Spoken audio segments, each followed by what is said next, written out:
Olá, pessoal, tudo bom?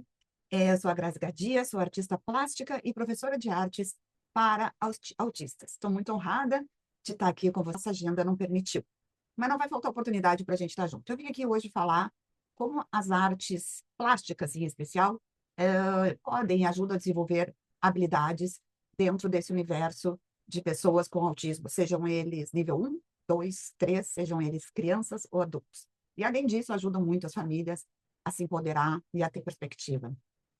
Bom, para eu poder falar sobre essa minha profissão hoje, que eu encaro como uma profissão e, ao mesmo tempo, um propósito de vida, eu preciso contar um pouco da minha história, bem rápido, para não tomar muito tempo de vocês.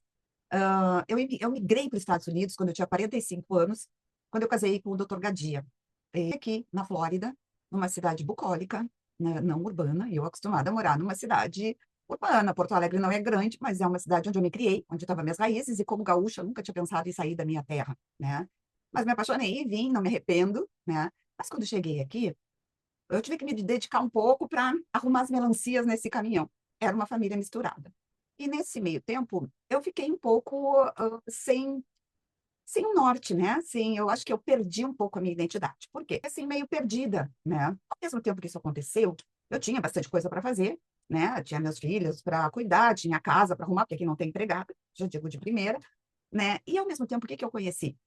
Eu conheci as famílias dos autistas, pacientes do Carlos, a maioria deles brasileiros que vinham na época se tratar aqui. Isso já fazem 18 anos, gente. Então, e aí foi que mudou minha vida, né? É, na verdade, o meu olhar, ele foi muito mais direcionado para a mãe. Foi a mãe que me mobilizou, foi a mãe que tocou meu coração. Por quê? Porque eu entendi que aquela mãe, mesmo com todo o aparato que ela tinha aqui nos Estados Unidos, com toda a informação de primeira qualidade, né, de primeiro no ranking de informação e qualidade científica, ela se sentia perdida depois do diagnóstico. E eu comecei a entender o que era autismo, eu conheci o autismo real, né? Aquele que a mãe trabalha, como eu digo, 48 horas por dia e 7 dias por semana, é um never end, né? Ela se torna uma terapeuta para cuidar do seu filho. Ao mesmo tempo, o que que eu via? Eu via que essas mães, elas queriam voltar para o Brasil e levar informação. Isso, para mim, me deixou, botou essas mães lá em cima e mudou minha vida.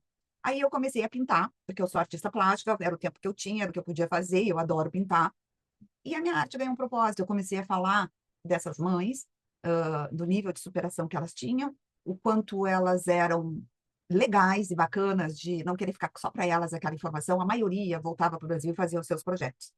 Comecei a contar essa história de superação através da arte, né? Eu trabalhei, fiz histórias em quadrinhos, eu fiz exposições em vários congressos. E comecei a me envolver com o Carlos em congressos onde a gente uniu não só a academia, a gente colocou as famílias também dentro dos congressos. Então, tiveram vários congressos. Começou com o Te Abraço, Rio de Ama, Bahia de Todos os Teateiro, e infinitos congressos. Bom, chegou a pandemia, eu já estava fazendo bastante coisa, eu já fazia festivais de artes para os autistas. Antes disso, eu pintava painéis aqui em clínicas, me ofereciam em troca, a Grazi, vai fazer uma exposição tua.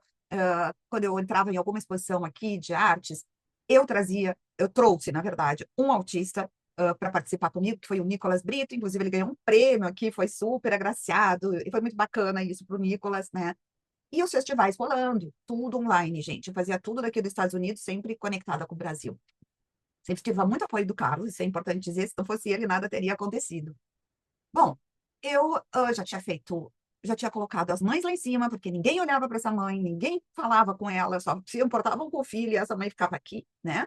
Então, já tinha feito alguma coisa por ela, já estava fazendo alguma coisa para o filho, porque a mãe, para estar feliz, o filho tem que estar feliz. E aí surgiu um para unir os dois, que foi o autismo sem máscara, que vocês devem conhecer, que são aquelas pinturas faciais que os autistas fazem nas suas mães. É muito lindo, hoje tem um livro, se vocês quiserem, a Literary Book vende esse livro. O que mais? Aí chegou a pandemia, estávamos todos isolados com medo de morrer, né? Porque essa pandemia foi difícil para todo mundo, né?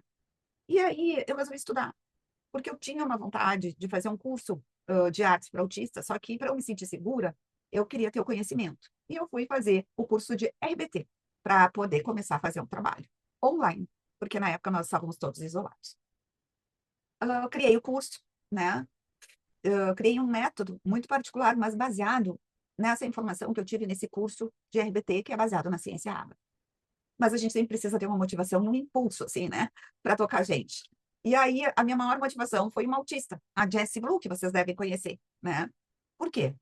Naquela época, como a gente estava a gente estava muito isolado, ao mesmo tempo super conectado através das redes, a gente começou a pintar juntas todas as tardes, a partir das 2 da tarde, depois que ela almoçava, das 2 às 6, do horário do Brasil, porque às 6 ela tinha que jantar.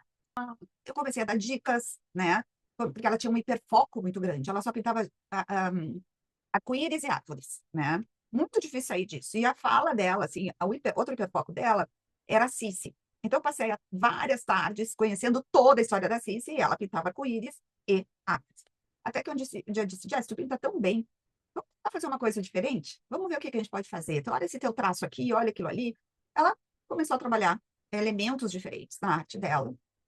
E isso, outra coisa que ela também não fazia, ela não tinha autoestima para se expor na internet, né? Ela tinha um Instagram, mas ela não botava a arte dela lá. Volta e meia ela postava coisas para ajudar as mães. Ela é muito generosa. Detalhe, ela mora na Paraíba.